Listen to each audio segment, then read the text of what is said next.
আসসালামু আলাইকুম। আশা করি সবাই আপনারা ভালো আছেন। আলহামদুলিল্লাহ আমিও অনেক অনেক ভালো আছি। তো আজকের ভিডিওটা বিকালবেলা করা, তো যার কারণে একটু আকাশটা একটু মেঘলা মেঘলা। তো যাই হোক, থাম্বনেলে যেমনটা দেখছেন আজকের ভিডিওটা কিন্তু খুব সুন্দর হতে যাচ্ছে। তো যারা ভিডিওটা দেখবেন সম্পূর্ণ ভিডিওটা দেখবেন, আশা করি আপনাদের ভালো লাগবে। আর কিছু হারভেস্টিংও আছে, তো যেটা দেখলে আপনাদের ভালো লাগবে। আর কীভাবে আমি মাটি তৈরি করি সেটাও আজকে আপনাদের সাথে শেয়ার করব। তো অনেকবারই এটা শেয়ার করছি।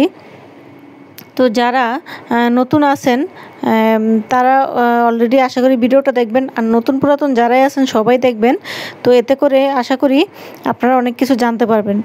তো এই যে আমার মিষ্টি কুমড়া গাছটা, এটাতে কিন্তু এখনও কিন্তু তেমন একটা মিষ্টি কুমড়া হয় নাই। দু একটা মিষ্টি কুমড়া যাওয়া আসছিল, তো সেটাও কিন্তু তেমন একটা বড় হয়নি। তো যার কারণে মিষ্টি কুমড়া গাছটা আমি রাখবো না। তো এই গাছটা কিন্তু আজকে আমি উঠিয়ে ফেলবো। তো উঠিয়ে ফেলার পরে তো দেখতে পারতেছেন গাছটা কিন্তু আমি খুব ছোট ছোট করে টুকরো করতেছি। এই গাছটা কিন্তু আমি ফেলে দিব না, ফেলে না দিয়ে এই গাছটাকে কিন্তু আমি মাটি তৈরির কাজে লাগিয়ে দেব। তো কিভাবে মাটি তৈরি করি, কিভাবে কি দিয়ে আমি আমার এই গাছের মধ্যে টবের মধ্যে, তো চলুন আপনাদের সাথে শেয়ার করি, আপনারাও দেখতে থাকুন। তো এই যে ভিডিওটা আমি প্রথম থেকেই করছিলাম, তো ভিডিওটা আমার প্রথম থেকে চালু হয় নাই, তো তার জন্য দুঃখিত। তো একটু আগে যেই আমার ইয়েগুলি দেখলেন, চাল কুমড়া মিষ্টি কুমড়া যে ডোকাগুলি আছে, তো এগুলি কিন্তু সব আমি একেবারে টবের নিচে দিয়ে দিছি। আর টবের নিচে কিন্তু অবশ্যই ছিদ্রি করা আছে। তো ছিদ্রির মধ্যে আমি পাথর ভাঙা দিয়ে নিছি। তার উপরে আমি আমার নিচের যেই লতাগুলি আছে সবগুলি কিন্তু আমি ওখানে দিয়ে নিছি। দিয়ে নেওয়ার পরে এখানে আমার যত কিচেন ওয়েস্ট আছে, কিচেনের যত সবজির খোসা আছে, যত কিছু আছে সবগুলি কিন্তু আমি এটার মধ্যে দিয়ে নিছি। তো এই যে আরও কিচেন ওয়েস্ট আছে যেগুলো আছে সব আমি এটার মধ্যে কিন্তু দিয়ে নিলাম। তো এর মাঝখানে এই কিচেন ওয়েস্টগুলি দেওয়ার আগে কিন্তু আমি সামান্য একটু মাটি দিয়ে নিছি, তার উপরে আবার কিচেন ওয়েস্টগুলো দিয়ে নিছি।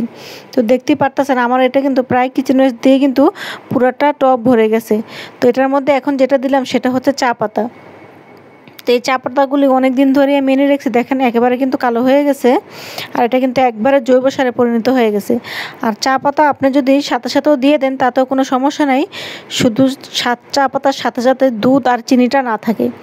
তো এভাবে করে যদি শুধু চা পাতা হয় তাহলে কিন্তু আপনারা সাথে সাথেও দিয়ে দিতে পারেন, তাতে করে কিন্তু গাছের কোনো ক্ষতি হবে না। তো এই যে দেখতেছেন আমি কিন্তু অলরেডি অর্ধেকটা টব কিন্তু আমি শুধু আমার এই যে কিচেন ওয়েস্ট, গাছের ডালপালা, সবজির খোসা সব কিছু দিয়ে কিন্তু ভরে দিছি। আর এই যে এখন দেখতে পারতেছেন এটা কিন্তু আমি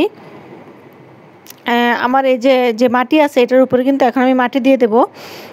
কারণ উপরে যদি আমি 1 ইঞ্চি বা 2 ইঞ্চি মানে নামমাত্র একটু মাটি দেব, 2 ইঞ্চির মতো, যেহেতু এটা বড় টব, 2 ইঞ্চির মতো একটু মাটি আমি এখানে দিয়ে নেব। দিয়ে তারপরে কিন্তু আমি এটার মধ্যে কিছু বীজ লাগিয়ে দিছি। যেহেতু আমি ভয়েসটা পরে দিতেছি, তো লাগানোর মাটিগুলো কিন্তু দেওয়ার পরে কিন্তু আমি এখানে কিন্তু কিছু পাট শাকের বীজই আমি কিন্তু লাগিয়ে দিছি। তো এটার মধ্যে আমি আরেকটু বেশি করে উপরে প্রায় 2 ইঞ্চির মতো একটু মাটি দিয়ে নেব। আর নিচে কিন্তু কোনো প্রকারের মাটি আমি দেই নেই। তো এরকম করে আমি কিন্তু আমার সম্পূর্ণ বেডগুলি কিন্তু আমি রেডি করি। তো দেখলেন যে আমার যে মিষ্টি কুমড়া গাছটা আমি কাটলাম সেটা কিন্তু আমি ফেলে দেই নেই, সাথে সাথে কিন্তু আমি টবের নিচে দিয়ে দিছি। তো আপনারা চাইলে এই গাছটা কিন্তু একটু শুকিয়েও টবের নিচে দিতে পারেন, তাতে কোনো সমস্যা হবে না। আর এই মাটিটা এখন যতটুকু উপরের দিকে দেখতেছেন, একটু পরেই কিন্তু মানে যখন এটা পচে যাবে তখন কিন্তু দেখবেন যে এটা আরও নিচের দিকে ডেবে যাবে।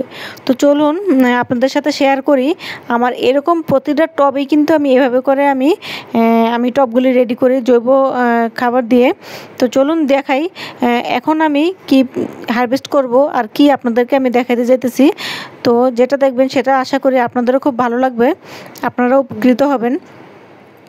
আর এই ভিডিওটা কিন্তু আমার ঈদের আগে করা, যেহেতু আমি কয়েকদিন থাকবো না সেহেতু ভিডিওগুলো কিন্তু আমি একবারে কিন্তু করে নিছি। তো এই যে দেখেন আলহামদুলিল্লাহ, এরকম সবজি দেখলে আশা করি সবারই মন ভালো হয়ে যায়।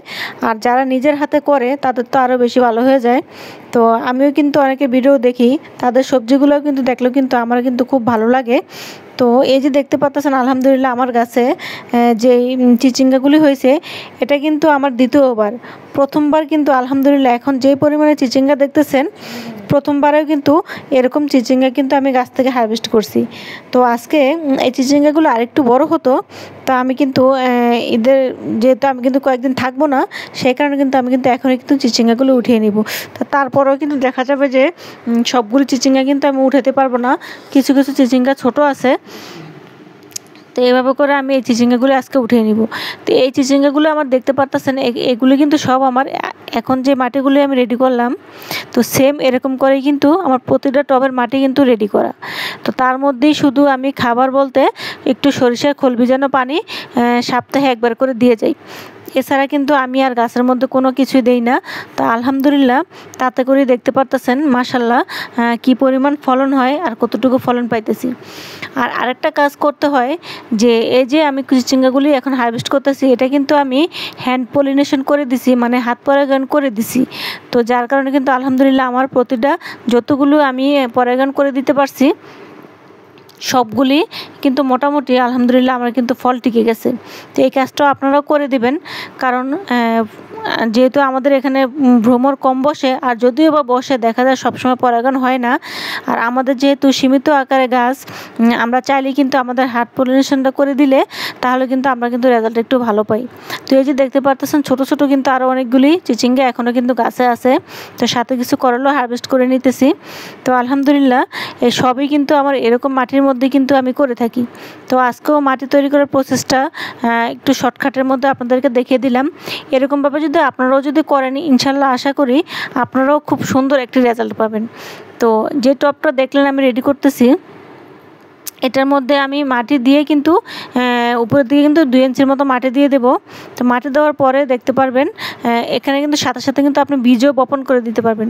তো একটু আগে যেহেতু আমি বললাম যে এখানে আমি পাট শাকের বীজই ফেলে দিছি, শাক জাতীয় গাছ যেহেতু মাটি শিকড় বেশি দূরে যাবে না, তো সে জায়গায় কিন্তু আমি পাট শাকগুলো বড় হতে হতে কিন্তু আমার মাটির নিচের যেই লতাপাতাগুলি আছে সেগুলি কিন্তু টবের পচে যাবে। তো তখন কিন্তু মাটিটা আবার সুন্দর করে রেডি হয়ে যাবে। আর তখন কিন্তু আমি নতুন করে এখানে আবার অন্যান্য যে সবজির চারাগুলি বসাবো, বা ফল গাছ হোক যেই গাছই হোক, খুব সুন্দর করে কিন্তু গাছগুলি কিন্তু বাড়বে। তো এরকম সুন্দর হারভেস্টিং দেখলে আশা করি আপনাদেরও ভালো লাগবে। আর এরকম করে যদি বেড রেডি করেন, সপ্তাহে যদি একবার করে যদি একটু সরষের খোল ভিজানো পানিটা দিয়ে দেন, ইনশাল্লাহ আশা করি আপনারাও কিন্তু এরকম সুন্দর করে কিন্তু ফলন পাবেন। তো অনেকেই জিজ্ঞেস করেন যে আমি কিভাবে মাটি তৈরি করি আর কি কি যত্ন করি। তো আমি এর বাইরে কিন্তু আর কোনো কিছুই আমি মাটির মধ্যে দেই না। আজকে যে জিনিসগুলো দেখলেন আমি কিন্তু সেম এই জিনিসগুলিই দিই। আর আপনাদের যদি কারো গোবরের সার দেওয়ার কোনো দিতে পারেন বা দেওয়ার কোনো উপায় থাকে, তাহলে কিন্তু অবশ্যই গোবরের সারটা দিয়ে নেবেন। কারণ আমি যেহেতু গোবরের সারটা আনতে পারি না, সেহেতু কিন্তু আমি এখানে গোবরের সার দিই না। তো আলহামদুলিল্লাহ দেখেন আজকে এতগুলি চিচিঙ্গা আমি হারভেস্ট করছি। আর একবার আগেই বললাম যে এটা কিন্তু আমার দ্বিতীয়বার চিচিঙ্গা হারভেস্ট করা। এর মাঝখানেও 2-1টা হয়েছে, কিন্তু এত পরিমাণে একসাথে হয় নাই। তো প্রথম যখন ধরছে তখনও কিন্তু আমি এতগুলি চিচিঙ্গা হারভেস্ট করছি। তো তখনও প্রায় 16-17টার মতো চিচিঙ্গা আমার গাছ থেকে হারভেস্ট করা হয়েছে। আজকেও মাশাআল্লাহ এতগুলি করলাম। আর গাছে তো অলরেডি আরও এতগুলি হবে ইনশাল্লাহ, গাছে যেগুলি আছে। তো সেগুলি যদি আবার যখন করব হয়তো বা দেখাতে পারবো, আবার অনেক সময় পারবোও না। তো আশা করি আপনারা বুঝে নেবেন, আপনারাও এভাবে করে গাছ করবেন, ইনশাল্লাহ আশা করি খুব ভালো একটা ফলন পাবেন। তো যাই হোক, আপুর ভিডিওটা যদি আপনাদের ভালো লাগে, কারো কোনো উপকারে আসে, তাহলেই হচ্ছে আমার এই ভিডিও করার সার্থকতা। কারণ আমি যদি এভাবে দেখাই, আপনারা যদি এভাবে করেন, তাহলেই হচ্ছে আমার সার্থকতা। তো যারা ভিডিওটা প্রথম দেখবেন তারা চ্যানেলটা সাবস্ক্রাইব করে পাশে থাকবেন। আর যারা করছেন তাদেরকে তো অসংখ্য অসংখ্য ধন্যবাদ। আর লাইক কমেন্ট শেয়ার করে দিবেন, যাতে করে অন্যরাও দেখার সুযোগ পায়। তো যাই হোক, ভিডিওটা আর বেশি বড় করব না। তো সবাই ভালো থাকবেন, আর পরবর্তী কোনো ভিডিওতে ইনশাল্লাহ আবার দেখা হবে। সবাই সুস্থ থাকবেন, ভালো থাকবেন। আল্লাহ হাফিজ।